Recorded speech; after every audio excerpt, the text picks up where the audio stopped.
নারীদের বোরকা খুলে নিচ্ছ, নারীদের হেজাব খুলে নিচ্ছ। আর একজন বলেছে নারীরা যদি এভাবে করে মানুষের দ্বারে দ্বারে ঘুরে বেড়ায় তাহলে নারীদের ছায়া খুলে নেবে। যারা নারীদের ছায়া খুলে নিতে পারে, যারা নারীদের বোরকা ধরে টানাটানি করতে পারে, এরা নারী নির্যাতনকারী। কথা বলে ঠিক না ঠিক? ও আমার বোনেরা, সিদ্ধান্ত নাও, এই নারী নির্যাতনকারীরা যদি আরো এগিয়ে যায়, একদিন তোমার রাজপথে তোমার সতীত্ব নিয়ে টানাটানি করবে, টানাটানি করবে, টানাটানি করবে। 12 তারিখের পরে যারা যা করতেছ সোনার অক্ষরে লেখা থাকবে, লেখা থাকবে, লেখা থাকবে। ফাজলামির একটা শেষ আছে, ফাজলামি বন্ধ করো। আমাদের ভাইদের রাজপথে কোবাই কোবাই মারবা, আর আমরা বলবো ধৈর্য ধরো, ধৈর্য ধরো। যদি একবার নারাই তাকবীর দিয়ে রাস্তায় নামি, প্যান্টের গিরে লাগানোর সময় পাবো না, প্যান্ট খুলে দড়ি মারবা। জনগণ কিন্তু ভিতরের প্যান্টও খুলে নেবে। ফাজলামি বন্ধ করো, ফাজলামি বন্ধ করো। দেশের দিকে তাকিয়ে দেখো, দেশের মানুষের মুভমেন্ট বুঝতে শেখো। আপনি চুপ করে থাকবেন, কিছু বলবেন না। যদি বলেন ভাই অন্যায় কাজ করবো না, অন্যায় কাজ করতে দেবো না, তখন দেখবেন নেতারা কয় তুমি কে? অথচ ওই নেতাদের 17 বছর মোটে রাজপথে পাওয়া যায়নি।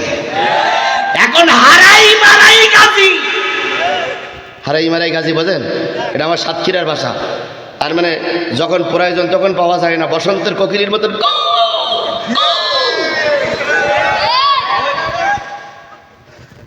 বসন্তের কোকিল ফাল্গুন মাসে ছাড়া পাওয়া যায় না। কথা বলেন, কথা বলেন। এরকম কিছু নেতা আছে সারা বছর পাওয়া যায়নি, এখন সুযোগ আইছে বলে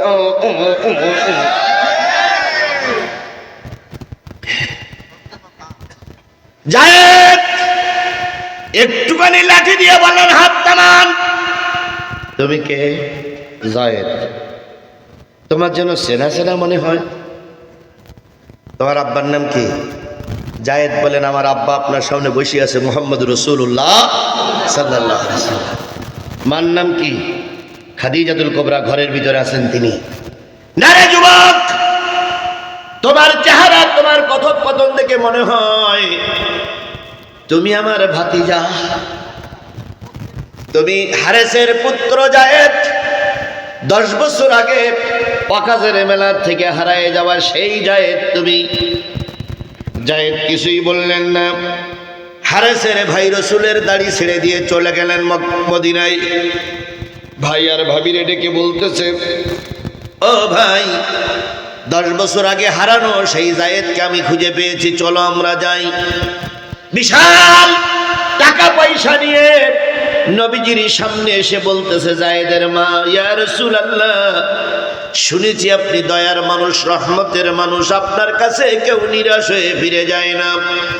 আপনার পিছনে যে যুবকটা দাঁড়িয়ে আছে, ওয়াকাজের মেলায় হারায় যাওয়া আমার সন্তান, সন্তানের মহব্বতে, সন্তানের বেদনায় 10 বছর কেঁদে কেঁদে আমার চোখ এখন বন্ধ হয়ে গেছে, চোখ অন্ধত্ব হয়ে গেছে।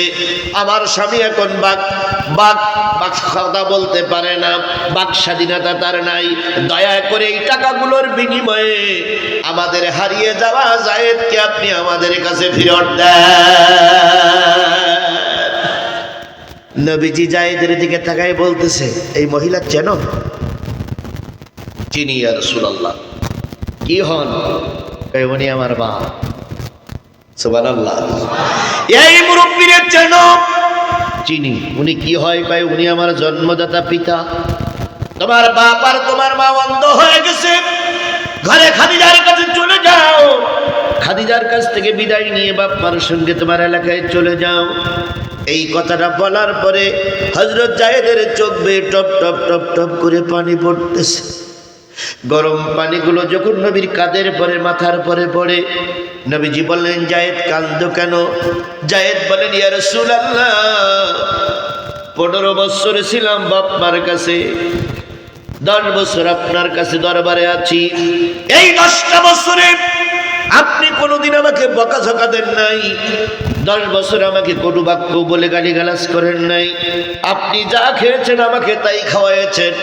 আপনি যে মশারির ভিতরে থেকেছেন, আমাকে সেই মশারির ভিতরে থাকাইছেন। গাছতলা 3 তলা আপনি সমান করে দেখাইছেন। নবী গো, আমার বিশ্বাস আপনার দরবারের চাইতে বড় দরবার আর পৃথিবীতে কোথাও না।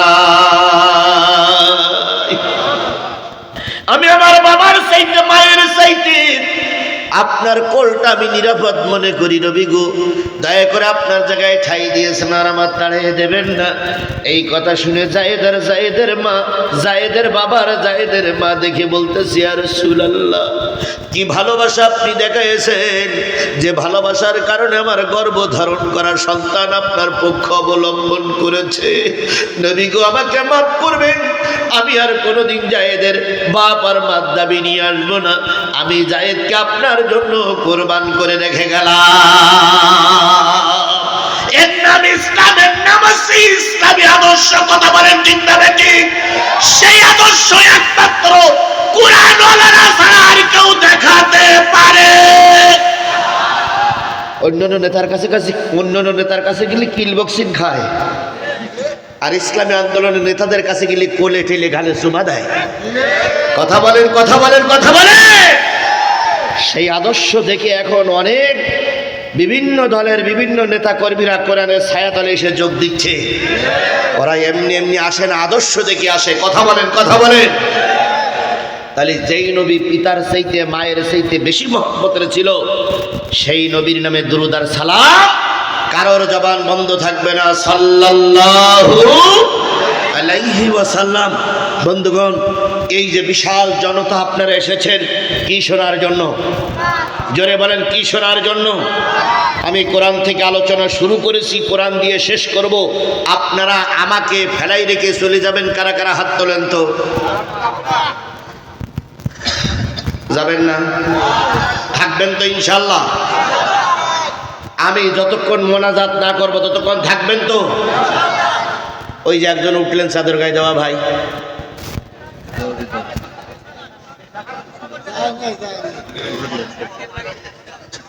তাহলে থাকবেন তো ইনশাআল্লাহ? আল্লাহ আমাদের কবুল করুক। আমি আজকের মাহফিলে যেটা আলোচনা করব সেটার আগে আপনাদের কাছে দুটো একটা প্রশ্ন করি। বাংলাদেশের কোন লোক দোজখে যাবে এরকম কোন দোজখী লোক কি বাংলাদেশে আছে?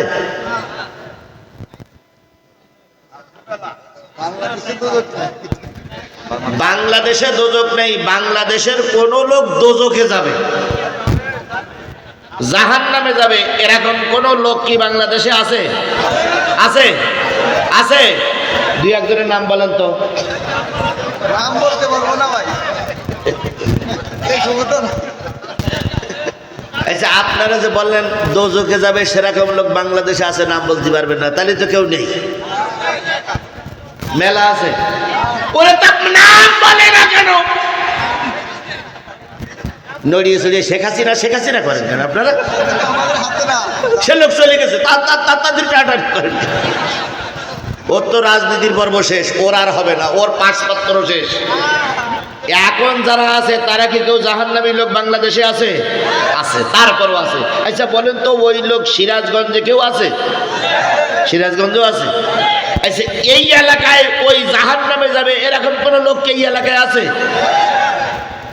মহাজালা। এইবার আপনারা ওই লোকের নাম বলতে পারবেন? আমি বলতে পারবো? বলবো?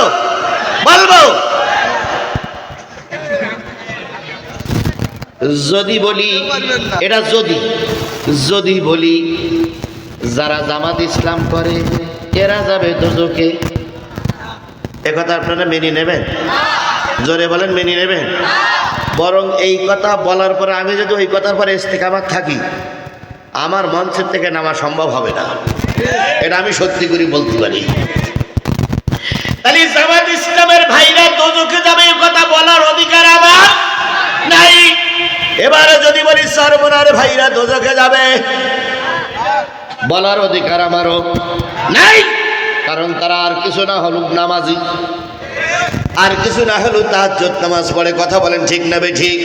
অন্য কাজ করুক আর না করুক সপ্তাহে 1-2 দিন জিকির করে, সুতরাং ওদেরকে আমরা জাহান্নামী দল বলতে পারবো না। তাহলে জামাত ইসলাম দোজখে যাবে কথা বলার অধিকার আমার নাই। চরমনাই দোজখে যাবে কথা বলার অধিকার আমার নাই। এইবারে যদি বলি নাঙ্গলাওয়ালারা দোজখে যাবে, তাও বলা যাবে না। এইবার যদি বলি বিগত 16 বছর 17 বছর যারা ক্ষমতার মসনদ জোর করে দখল করেছিল, আমাদের ভোট কেন্দ্রে যেতে দেয় নাই, ভোট দিতে দেয় নাই, নিশ্চয়ই তারা জাহান্নামী দল, যার কারণে আমাদের অধিকার নষ্ট করেছে। ওরা বলবে আমাদের নেত্রী কিন্তু হাজি সাহেব, শেখ হাসিনা হাজিনা। শেখ হাসিনা কোরআন তেলাওয়াত করতেন না, করতেন না। শেখ হাসিনার দলের লোক হাজি সাহেবই নিয়ে আসে না নাই। সুতরাং আওয়ামী লীগকেও জাহান্নামী দল বলে আমি ঘোষণা দিতে পারবো। তাহলে কাউকে বললাম না। এবার একটা দল আছে, দলের সিনিয়র নেতারা এখানে বসে আছে, সেই দলটার নাম আছে বাংলাদেশ জাতীয়তাবাদী দল, বিএনপি। কথা বলেন, আরো জোরে বলেন। এই বিএনপির কোন লোক দোজখে যাবে এ কথা বলার অধিকার আমার আছে? জোরে বলেন, আছে? তাহলে কাউকে দোজখে দিতে পারলাম না। তাহলে বাংলাদেশের যে 18 কোটি মানুষ হয় আওয়ামী লীগ করে, নাই বিএনপি করে, নাই জাতীয় পার্টি করে, নাই জামাত ইসলাম করে, নাই ইসলামী শাসনতন্ত্র করে, তাহলে এই কোন দলের লোক যদি দোজখে না দেয়, তাহলে আল্লাহর দোজখ তো খালি পড়ে থাকবে। জান্নাতি ঠিকানা ইসলামিক চ্যানেল, বেলকুচি, সিরাজগঞ্জ। আপনার প্রিয় বক্তার মহাগ্রন্থ আল কুরআনের আলোচনা শুনুন।